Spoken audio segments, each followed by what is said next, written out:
Hey, Salvador Briggman here. Welcome back to the Crowdfunding Demystified YouTube channel. And on this channel, we talk about crowdfunding. And today we're getting into e-commerce ideas. How do you generate an idea for a product to sell? How do you create a new idea? How do you come up with that? How do you sell it? We're talking about that today.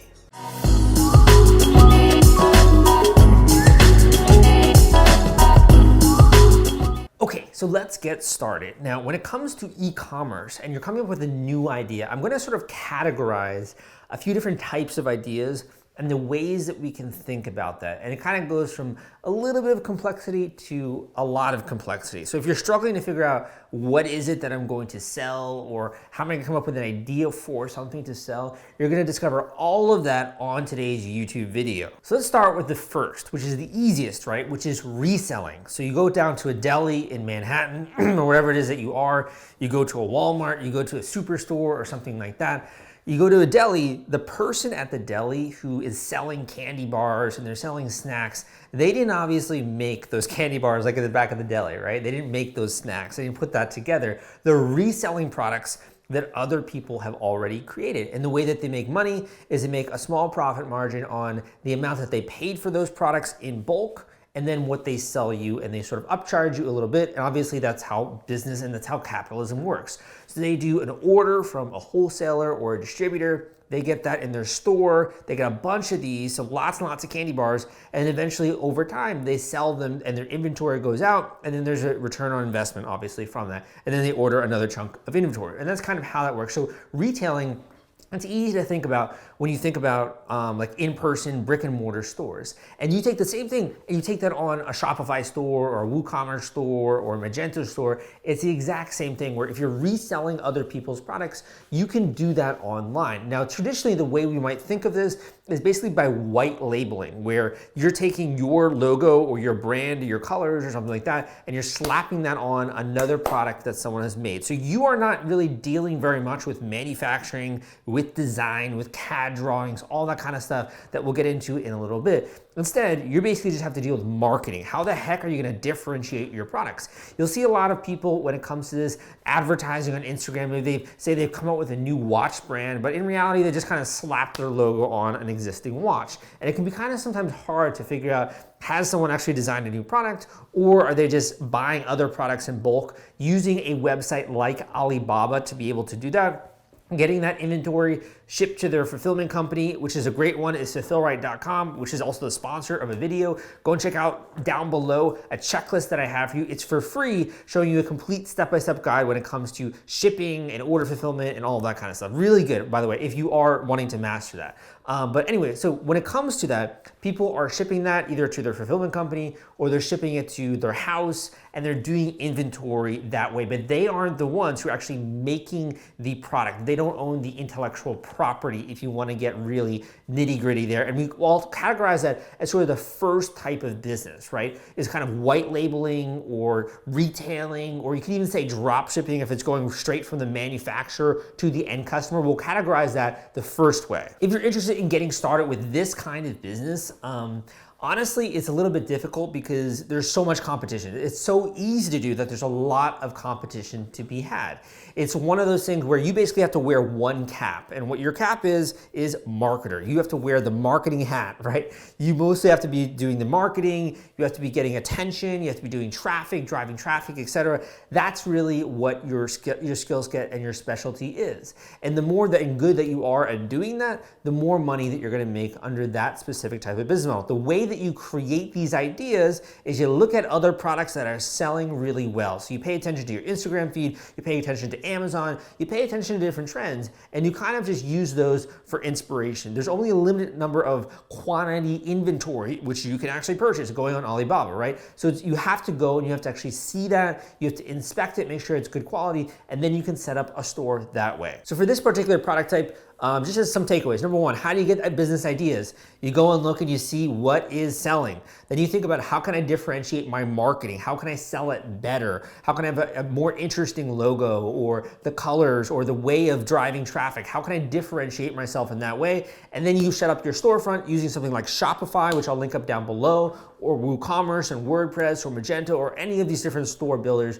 You do that, and then you can start selling this product. And obviously you also then have to order the inventory from the actual manufacturer or from the wholesaler. Usually it's kind of like a middleman if you're using Alibaba, quite frankly. So that's kind of how that model works. The second model gets a little bit more in-depth into other kinds of skill sets. So when the first model, you're just the marketer, right? When you move to the second model, which is you designing your own product, you then have to have a few different hats which you're wearing. So you're wearing the marketing hat eventually, but you have to wear the designer hat. What is the look and feel going to be of the product? So you might be sketching it out, right? And you might take this then to a designer and like, can you make a really nice sketch of this? You don't necessarily have to be good at it yourself. And then you could say, okay, we want to get an initial prototype made that's kind of like a mock-up, right? That just gives us look and feel or sense for how it's going to hold in my hand. So you might then 3D print it, right? So you got a 3D printed prototype and like, you know what? I want to go to the next stage. I want to actually now make a functional prototype. I want to make one that's a little bit closer to what actual people are going to get. And you sort of go through this entire process, and I have another great YouTube video out there sharing with you exactly how to do this. But basically, you as the entrepreneur, you have to be, number one, figuring out the design. Number two, getting that design to specifications using a CAD drawing that you could then deliver to a manufacturer.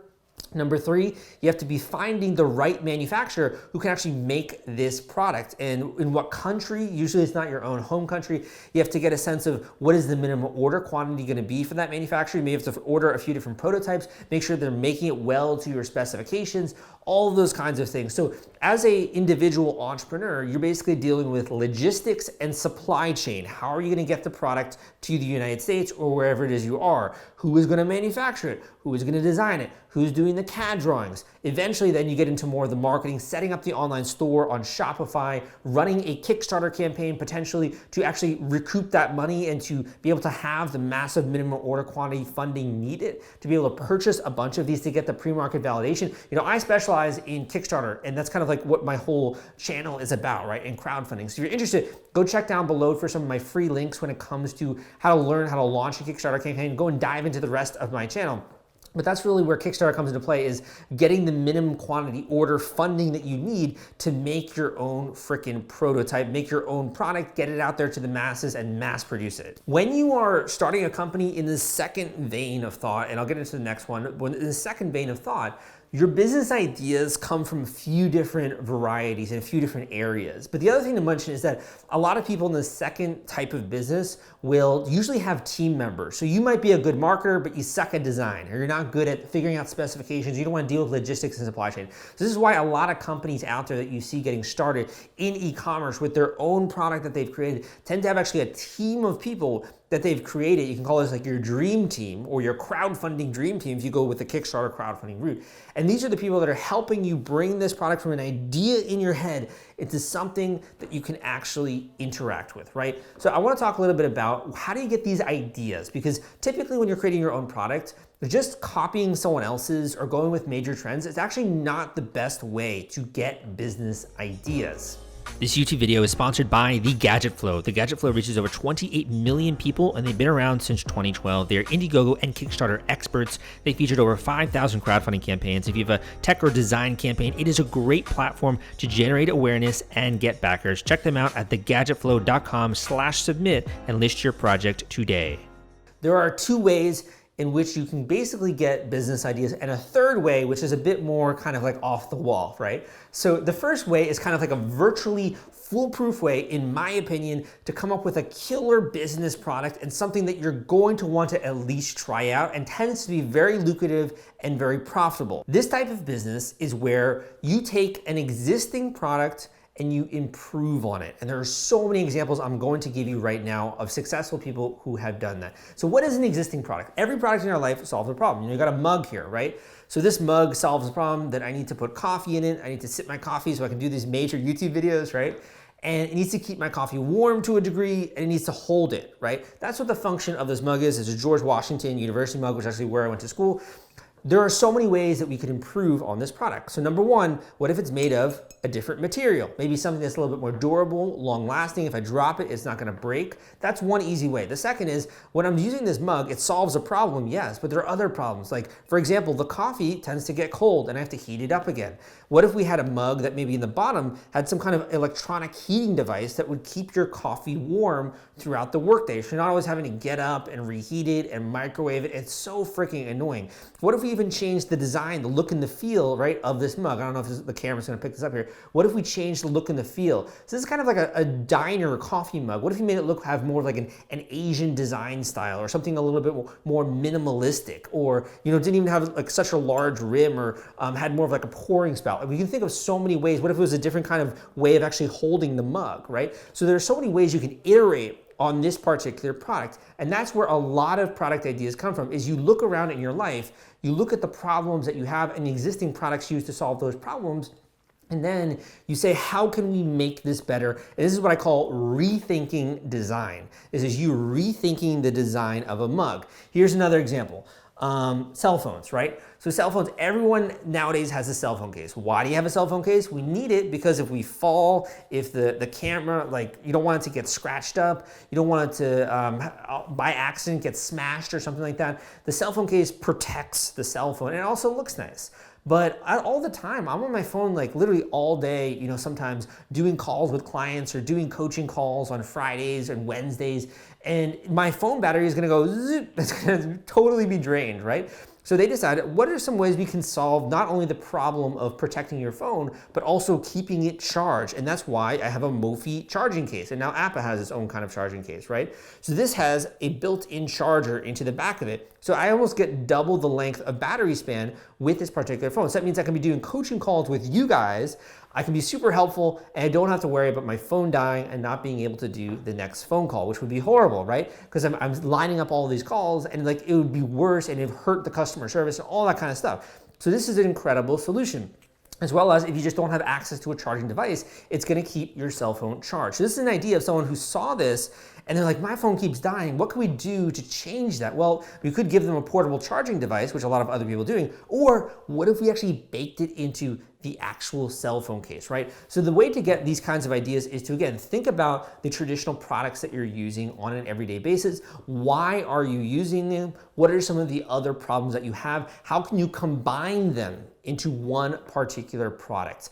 A great example of this, doing this in the Kickstarter realm, is so many multifunctional products that are out there. I worked on one of them called Lifesaver, which raised about $180,000 on Kickstarter. Another was the Coolest Cooler, which raised millions of dollars on Kickstarter and had all this micro little functionality. You had like a bottle opener, like all this crazy stuff. Other ones like the heated jacket, Ravian jacket, being able to have a jacket that not only warms you, but also heats and like keeps you heated and has other kind of functionality. So there's so many ways that you can build functionality into an existing product in order to enhance it. And this is a way of rethinking design or rethinking functionality. When you're trying to come up with these ideas, you want to either think of it from like a design standpoint, so like a user interface. How does a user interface with the product? So for like with the mug example, how do I hold it? How does it look? How does it feel, right? That's more of a design. Or from a functionality standpoint would be installing like a heater in the bottom of the mug to keep your coffee warm. That'd be more of an engineering, technical functionality difference for my product versus what a traditional mug is. The next type of product idea when it comes to making your own product is something that is a league better than what else is out there. And these are very rare, and when done correctly, they can be so freaking profitable and so lucrative that you can build really big companies out of these ideas. Now, what are some examples of this? I mean by a leap forward, not just like an incremental improvement, but actually something that is 10 times better than anything else that is out there. So first of all, a good example of this would be the light bulb, right? Before the light bulb, you're using candles, you're using not so great stuff. It was hard for you to work at night. Then the light bulb came around, complete invention, a new revolution, completely new way of thinking about this. And that really revolutionized our entire society. Another example would be, iPhone. Before iPhone, there was like Palm Pilots, there was a traditional phone, landline phones. There was nothing like iPhone, which is touch interface and the way that it interfaced with the internet. And that came around and that revolutionized productivity, that made it so that it was not just like an incremental leap forward, it was a massive leap forward, right? So these are, I think of more as being inventions. And inventions tend to have so much more value than the previous invention, that it's almost like you're jumping from A to B or from this level to that level. And for that reason, if it does something 10 times better than what's already out there, it's almost a no-brainer, and you see massive customer adoption as a result of that, because it's solving the problem in such a better way than the previous product. If you want to get into this, the easiest way to start to think about this is literally to think about the problems that you experience in life and the current solution. So it's not so much rethinking a solution, right? Because rethinking a solution, obviously there is a little bit of that when it comes to like the light bulb, because like how do we use light, right? We use a candle, we use bio things that degrade over time. But when it comes to like a light bulb, it's like, how do we actually use technology in order to help this? So while there is a little bit of like, rethinking a solution, it's honestly more so going in a completely different direction. So this is definitely not really my area of expertise. I don't view myself as a super creative person in that way and having these, crazy off the beat, off the wall ideas. I do have a video out there on YouTube talking a bit about my thoughts on creativity and kind of where that comes from. And typically it comes from connecting two different disciplines, right? Or thinking of different ways to solve a problem based on your sense or your information when it comes to a certain field. So like with technology, probably not a lot of people even knew you could have an electronic light source at that time, right? But because of Thomas Edison and his background, he knew that it could be possible, and he kept trying and kept trying. Or, with the iPhone, not a lot of people even knew that software could be so accurate with your hands, right? With your fingertips. But because of what Steve Jobs was seeing with the smart software field and seeing the trends that were happening and the cutting edge of technology, he was able to make that all come together in one uniform box, one uniform device. Now, the final type of business that I want to talk about when it comes to e-commerce, and there are probably a lot more out there that I'm not even touching on, but this is really how you can get ideas in a larger sense. And this is just the way that I think of it, of course. So when it comes to this, I think of this as packaging, right? When you package things together, they automatically become more valuable than if you have them alone. And let me explain. So one of the big trends that we've seen in the last couple of years is people, for example, buying a package of beauty products, or a package of male grooming products, or a package of books that someone should read as they're part of a book club, right? And maybe even reading resources and materials and like that kind of stuff. The last type of e-commerce business model I want to talk about is thinking a little bit about the value that you are giving to the end customer, because it goes beyond just selling them maybe one product, right? It could be selling them a package, or it could be selling them a package on a subscription basis, on a recurring basis, right? There are products that I use in my life that I'm always trying out different stuff. For example, like hair stuff, right? So I use like hair clay, and I'm always trying out different products and that kind of stuff. If I had a regular package that gave me a bunch of stuff when it came to male grooming products, which already exist out there, that's going to capture my attention because it's solving multiple problems at one time. So in the beginning of this video, we're talking about like ways to incorporate multiple functionality and solving problems and solutions into one product. But you could also package a bunch of solutions into one concise box that then you deliver to the end customer. And it kind of feels a little bit different to the end customer than if they were to just buy one individual product from your store. This is also a really good way when it comes to Kickstarter to package perks and rewards. If you're not familiar, you can learn more about Kickstarter on my channel. But I'll say, like, for example, let's just say that you are trying to do e-commerce and you're making your own coloring books, like adult coloring books or something like that. Rather than just selling them as like one-off items, you could sell a package of different adult coloring books, as well as maybe some words of affirmation, maybe some meditation, MP3, maybe access to a private group where people can talk about ways of dealing with stress and anxiety, which is kind of why there are adult coloring books, as well as how to make a print your own sheet where you can create your own types of coloring books, right? So you think a little bit larger than just like the individual product. You get really into what is the problem that we're solving. So just say the adult coloring book, we're solving the problem of stress and anxiety and someone wanting to just kind of stop thinking about everything and just enjoying like coloring in a picture, right? And not having to always be focused on work. Same thing with puzzles. People do puzzles for this reason.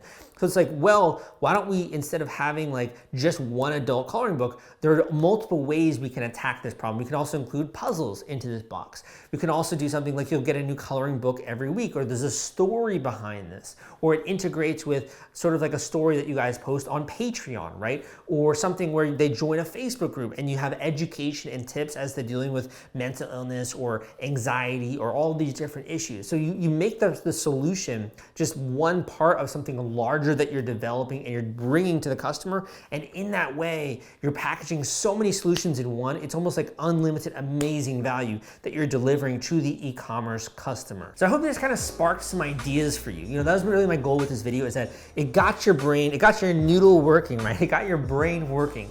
And you started to think about some ways in which you could deliver value to the customers. And ideally, you also have a sense of like, I don't want to do all the logistics and planning. I'm just going to do marketing. I just want to resell products. I just want to do that. Or if you're like, you know what, I want to design my own product because of the benefits that come with that, of intellectual property, of being able to protect your actual business, of so controlling the supply chain. You're like, you know what, I really like this Kickstarter thing, Sal. Why don't you tell me a little bit more about that? So I hope that it's really sparked your interests. If you want to talk one-on-one about your specific business, you can always book a one-on-one coaching call with me. You can also check out the links down below for other books that I've written, like the Kickstarter Launch Formula, which is a great one if you want to launch a Kickstarter campaign. Also check out some of the sponsors for today's YouTube channel in the description down below. Give me a thumbs up if you liked the video. Come subscribe, man, so you can get more videos like this. Again, my name is Sal, and I will see you next time.